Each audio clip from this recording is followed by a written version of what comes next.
अलीगढ़ से सास दामाद का जो मामला सामने आया है, उस पूरे मामले में 16 अप्रैल को शादी होनी थी। किसकी होनी थी? शिवानी की होनी थी।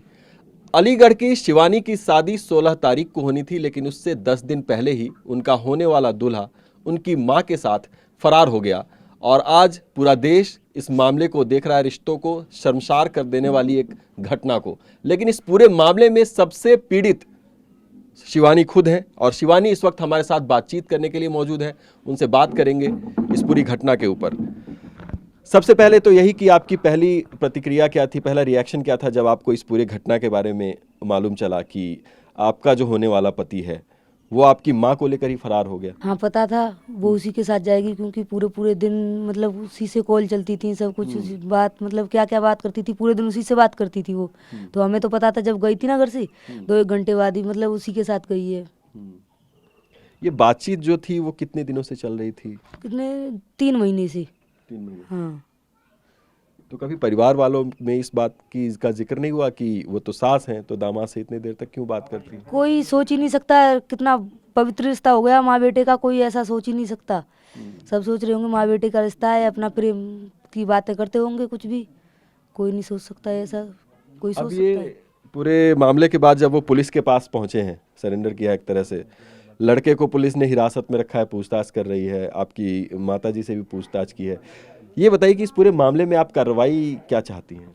कार्रवाई ये चाहती हूँ, मम्मी मेरी आना चाहें तो आ सकती हैं, मतलब पैसा जेवर सब हमारा हमें वापस मिलना चाहिए। उस लड़के को सजा होनी चाहिए फांसी की, मतलब उम्र कैद, या उम्र कैद ना, मतलब फांसी ना दें तो उम्र कैद की सजा। फांसी या उम्र कैद की सजा आप क्यों मानती हैं कि ऐसा होना चाहिए? क्योंकि आपके साथ कितना गलत किया है उसने, मुझसे पहले भी 2 क्राइम कर चुका है वो। 2 क्राइम कर चुका है वो। अगर यही इसी तरीका से करता रहा तो कितनी जिंदगी खराब कर देगा वो। कर देगा, 3 जिंदगी खराब कर दी उसने। बहुत कुछ कर सकता है अगर उसे छूट मिल गई तो। अभी छूट मिल रही है उससे, पुलिस भी कुछ नहीं कह रही, कोई भी कुछ नहीं कह रहा। अभी तक मार भी नहीं पिली उसे। मार भी पिलनी चाहिए उसे, सजा होनी चाहिए। आपको क्यों लग रहा है कि आपकी ज़िंदगी खराब हो गई? ये भी तो हो सकता है कि आप बच गए उस इंसान के चंगुल में जाने से। हाँ, वो तो ठीक किया उसने, शादी से पहले ये सब कर दिया। शादी के बाद करता तो 2 जिंदगियां खराब हो जाती बस। कैश और ज्वेलरी की जो बातें कह रहे हैं, आपके पिता भी कह रहे हैं कि यहाँ से ज्वेलरी और पैसा ये सब लेकर गई, लेकिन आपकी जो माँ है वो इस बात से साफ इनकार कर रही हैं। वो कह रही हैं कि मैं तो 200 रुपये और एक मोबाइल फ़ोन लेकर गई थी यहाँ से। अब उसका क्या है, उसका तो वो तो कुछ भी बोल सकती है। उस लड़के के प्रेम में पागल हो रही है वो, कुछ भी बोल सकती है। उसने मतलब हरदोई गांव है, 2 दिन बाद रह के आई है, उन्होंने पता क्या क्या सिखा दिया उसे, वो कुछ भी कह सकती है। 200 रुपये, अब मैंने कल बात की थी उससे, कल 200 रुपये और मोबाइल भी नहीं अंग रही थी वो तो। कल तो वो मोबाइल भी नहीं अंग रही थी, मोबाइल भी बोल रही थी, मैंने रास्ते में फेंक दिया मोबाइल। अच्छा, इस पूरे कांड के बाद आपकी माँ से बात हुई आपकी? हाँ हुई। क्या कह रही थी? क्या कहा, मैंने पैसे के बारे में पूछा, ये सब मतलब मना कर रही थी वो बिल्कुल।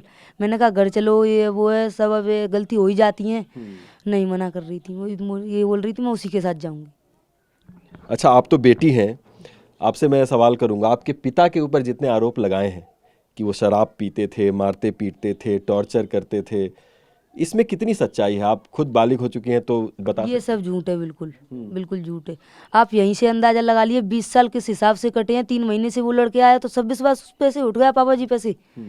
ऐसा कुछ नहीं है। शराब बराब जब पीते थे, कभी शादियों में फंस जाते थे, कभी फंक्शन में, कभी हाँ, लेकिन गुटखा खा लेते हैं बस। शराब बराब कुछ नहीं पीते। और ये जो मारपीट प्रताड़ना की बात, बिल्कुल भी कुछ नहीं, बिल्कुल भी कुछ नहीं। डांटा तक नहीं उसको, मानने की तो बहुत दूर बात है, डांटते तक नहीं थे। घर में माहौल किस तरह का रहता था? बहुत प्रेम का। जब से कॉल चली है, जब से तो बिल्कुल सब कुछ मतलब खराब ही हो गया था, जब से उस लड़की से कॉल चली। हाँ। और ये कह रही हैं कि आत्महत्या करने की नौबत थी। उन्होंने कहा कि राहुल अगर उन्हें लेकर नहीं जाएगा तो सुसाइड कर लेगी। ऐसा राहुल कह रहा है कि मेरे पास जब आई अपना देवी तो उन्होंने ये कहा बस स्टैंड पे कि अगर तुम मुझे साथ नहीं लेकर चलोगे तो मैं तो आत्महत्या कर लूंगी, और इसलिए मुझे उसको लेकर जाना पड़ा मजबूरी में। नहीं नहीं नहीं, वो सब बचने के लिए बोल रहा है वो। नहीं, उनका पहले से प्लान होगा जरूर, पहले से जरूर प्लान होगा उनका, क्योंकि 22-22 घंटा क्या मामूली बात है? कोई बात, क्या बात करते हैं 22-22 घंटा? उसका जरूर प्लान बना हुआ था पहले से। आप तो बेटी हैं इस घर की, शादी होने वाली थी, आपकी भी ख्वाहिशें रही होंगी, बहुत अरमान रहे होंगे। 16 तारीख को जब ये सब चीज़ें हुई, फिर आपके मन में उसके बाद क्या चल रहा है? क्या चल रहा है क्या, बस लड़के को सजा होनी चाहिए जिंदगी भर की, बस। दुखी हैं आप ज़्यादा? बहुत गुस्सा भी है आपके अंदर? बहुत गुस्सा है। अगर मेरे सामने आना जाए वो, हाँ। तो उसको मैं जान से मार दूं, मेरे सामने वो आ जाए तो बस। यानी आप भी चाहते हैं कि पूरे मामले में आपको भी इंसाफ मिले? हाँ बस। सरकार और प्रशासन से क्या अपील करना चाहेंगे? आपसे एक आखिरी यही सवाल। सरकार प्रशासन वही कुछ एक्शन ले सकते हैं इसमें, तो उनसे आप क्या कहना चाहेंगे, आप एक बेटी होने के नाते? बस हमारे पैसे मिलने चाहिए, हमें जेवर मिलना चाहिए, और उस लड़के को जिंदगी भर की सजा होनी चाहिए, बस यही, बस बस बहुत है। ठीक है। तो देख सकते हैं आपकी शिवानी जो है वो पूरी आप बीती बताते हुए, बातचीत करते हुए थोड़ी दुखी भी, भावुक भी और आक्रोश भी अपना व्यक्त करती हैं। उनका कहना है कि जिस तरह की हरकत राहुल ने इनके जीवन के साथ किया है और ज़िंदगियां उसने ख़राब की हैं, उस पर कार्रवाई होनी चाहिए, इस तरह की मांग वो कर रही हैं। और वो खुद इस मामले में सबसे बड़ी पीड़ित हैं, वो खुद को बता रही हैं। और परिवार के माहौल में जिस तरीके की बात की गई, जिस तरीके के बयान राहुल ने दिए जितेंद्र के बारे में कि वो अपनी पत्नी को टॉर्चर करते थे और उनकी पत्नी उनके पास गई, उन्होंने कहा कि आत्महत्या कर लेंगे, इन सब बातों पर शिवानी ने खुलकर बातचीत की है। इससे घर में ही सब लोग साथ में रहते थे, तो घर के माहौल के बारे में बेहतर बता सकती थी, तो इन्होंने तमाम चीज़ें बताई हैं। अब देखना होगा कि पूरे मामले को प्रशासन किस तरीके से लेता है और कार्रवाई किस तरह की इसमें आगे बढ़ती है, क्योंकि एक तरफ वो परिवार है जो तमाम गलतियों के बावजूद अपना देवी को स्वीकार करने के लिए, इस घर में रखने के लिए तैयार है, और दूसरी तरफ वो राहुल है जिसकी पहले भी इस तरह की हिस्ट्री रही है कि वो महिलाओं को बहला फुसला कर लेकर जाता है और उसके लिए पंचायतें बैठी हैं जिसमें फैसले हुए हैं।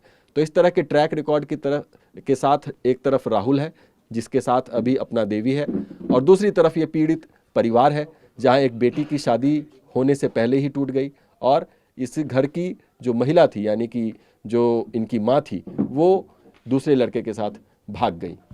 टीवी 9 भारतवर्ष के लिए रोहित के साथ अलीगढ़ से मैं अभिजीत ठाकुर।